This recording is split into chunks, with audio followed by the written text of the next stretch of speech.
Hello and welcome to the second Fountain live stream. How exciting is this? I'm delighted today to be joined by Rachel, our new head of partnerships. Rachel, how are you doing? I'm doing very well, thanks, Chris. How are you? I'm very good, thank you. And for those of you that don't know who I am, my name is Chris Reeve and I'm the new social media manager here at Fountain. Rachel, this live stream, we want to cover, of course, money saving methods, full funnel and forecasting, which is our cheesy headline.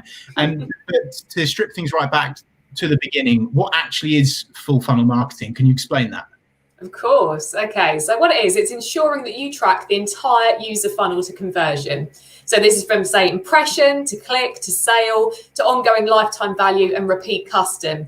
And doing this allows you to attribute revenue right back to the keywords and ad level. And just it ensures that you can optimize your campaigns towards generating more of those high value customers, which of course we all want.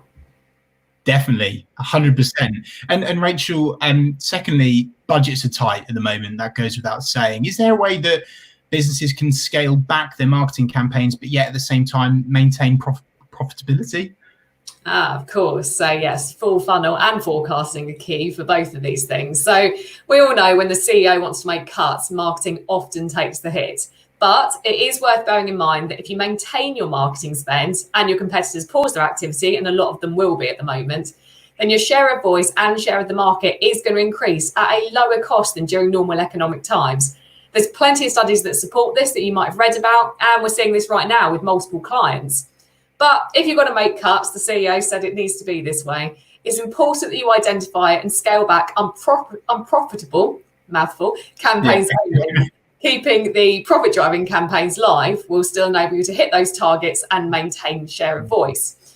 But I know this is easier said than done. So these businesses have got thousands of keywords, hundreds of ad groups and campaigns, and how on earth are they supposed to prioritize which of these to keep switched on? So this is our solution. If you apply the Pareto principle, you'll find that 20% of your keywords and ads are resulting in your best customers. But actually what a lot of people don't know is that you can square the Pareto principle. It's actually the 20% of the 20% that normally bring you your best returns and highest lifetime value customers. It is worth noting at the moment, though, these top keywords might have changed during the pandemic, so it's important to analyse your current data. That brings me on to full funnel tracking, where this comes in. So it's also key full funnel is key for identifying highest lifetime value keywords and ads. So according to HubSpot, this is an article I read the other day, only 75% of marketeers are reporting on how their campaigns are directly influencing revenue. So obviously people shouldn't be that 25% that waste their money. And this is why at Fountain, as you know, Chris, we track the whole process from click to repeat customer to raving fan.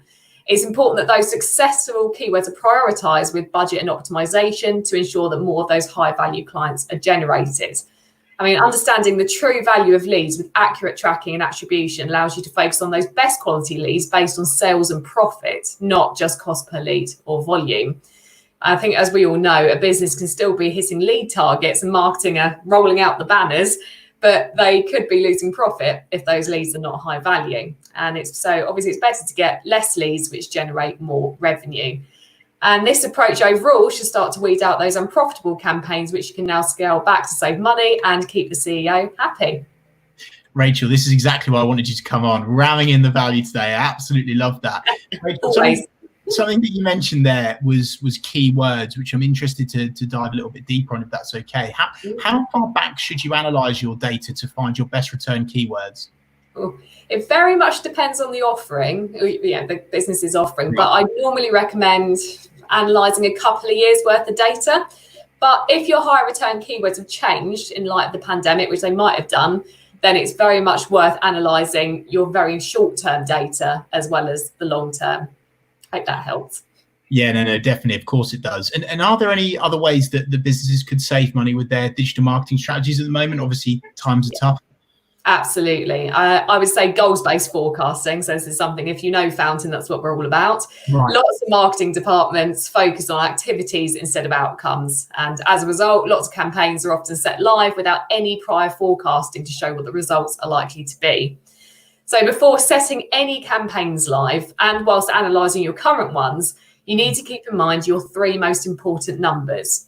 So you need to start considering, what's your cost per acquisition? What are you willing to pay for a sale? What are your costs per clicks? Most paid platforms like Facebook, Google Ads will give you an indication of this. And of course, what's the conversion rate required on site to ensure those campaigns are profitable? So for example, if the cost per acquisition is £40 and the cost per clicks that you found on the paid channels are £2, then the conversion rate required on your website is 5%. Establishing these three numbers is really paramount to minimizing risk and wasted spend for any digital strategy. So if you're looking to save money, I definitely establish those three most important numbers. If the numbers aren't working, it's because either your cost per click is too high or your cost per acquisition is too low. This allows you to see where the problem is in the funnel. Brilliant. Rachel, thank you so much. Lastly, I'm going to throw in a bit of a curveball for you. Obviously, newly appointed head of partnerships at Fountain. Congratulations on that. How does that feel? You. Oh, it feels fantastic. I've been looking forward to it. Yeah, I've been getting stuck in over the last couple of weeks and it's been brilliant. Absolutely brilliant. And what are you most excited about this year in 2020? Let's get some positives in here. Oh, we need some positives at the moment, don't we? I mean, what I'm most looking forward to, well, I'm just most looking forward to seeing, what happens in the economy. I'm looking forward to seeing, especially retail. If anyone that's seen my previous videos, they'll know that I'm quite interested in the retail industry and just sort of seeing what's going to be happening when all of those shops are opening soon. Lots of them are already open. Are people going to be revenge buying? What their behavior is going to be. I'm always quite interested in buying psychology and just sort of saying, what are people going to be doing? How is this going to affect, for example, cost per clicks? How is it going to affect us as a business? There's so many exciting things coming up. And I just think, let's see what happens. Love that. And for anyone that doesn't know, Rachel already, I do suggest that you head over to her LinkedIn profile and go and check out her latest retail series. It's absolutely fantastic. And again, round full of value. So please do check that out. Rachel, thank you very much for your time today. I really appreciate it. Thank you. Thank you. That's it for today, guys. If you're watching on Facebook or YouTube, feel free to drop a comment down below. We're happy to answer your questions in the next live series, no problem at all. If you're watching via Periscope on Twitter right now, feel free to tweet us. You can see our handle below. We are @Fountain Team. That's all for now, folks, and I hope you have a fantastic day. Cheers.